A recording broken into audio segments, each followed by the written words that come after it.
नमस्कार, आप देख रहे हैं कृषि news powered by still India. मैं हूं आपके साथ अश्विनी सुरेश रावल खड़ी।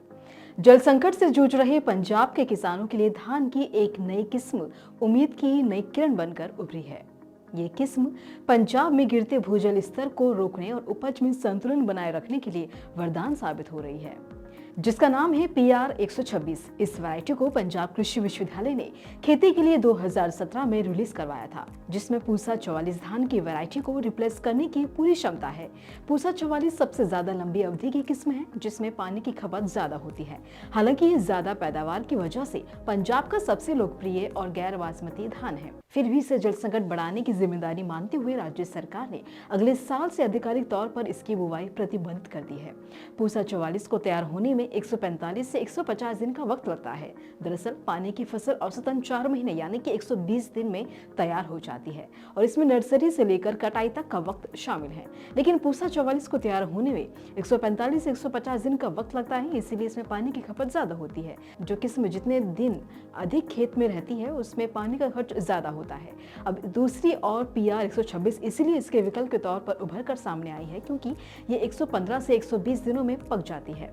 रोपाई के बाद इसे पकने में लगभग 93 दिन का ही समय लगता है और इसका पूरा नाम पंजाब राइस 126 है। ये वैरायटी समय, पानी और पैसे की बचत करती है। जब समय कम लगेगा तो पराली की समस्या भी कम हो सकती है। वहीं PR 126 की वैरायटी पूसा 44 से 1 महीना कम और अन्य किस्मों की तुलना में 2 से 3 सप्ताह से कम समय लेती है। इस साल जुलाई और अगस्त में बाढ़ से बेहाल रहे पंजाब के किसानों के लिए ये वैरायटी सहारा बनकर उभरी है। पूसा 44 वैरायटी को लंबी अवधि के बावजूद किसान इसलिए अपनाते थे क्योंकि इसमें पैदावार बहुत अच्छी है। करीब 35 से 40 क्विंटल प्रति एकड़ उत्पादन की वजह से इस वैरायटी का पंजाब में जलवा था। लेकिन PR 126 अन्य खूबियों के अलावा उत्पादन के मामले में भी बादशाह साबित हुई है और इसकी उपज प्रति एकड़ 25 से 37 क्विंटल के बीच है। इसलिए ये पंजाब के किसानों के लिए काफी लोकप्रिय हो रही है।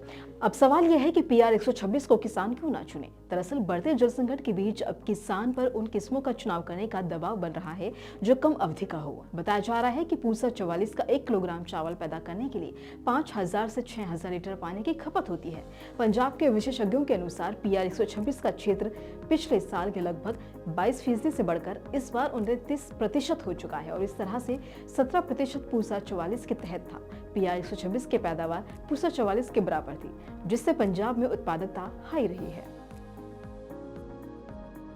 फिलहाल के लिए इस खबर में बस इतना ही। ऐसी ही तमाम अपडेट्स के लिए बने रहें हमारे साथ। ब्यूरो रिपोर्ट कृषि जागरण।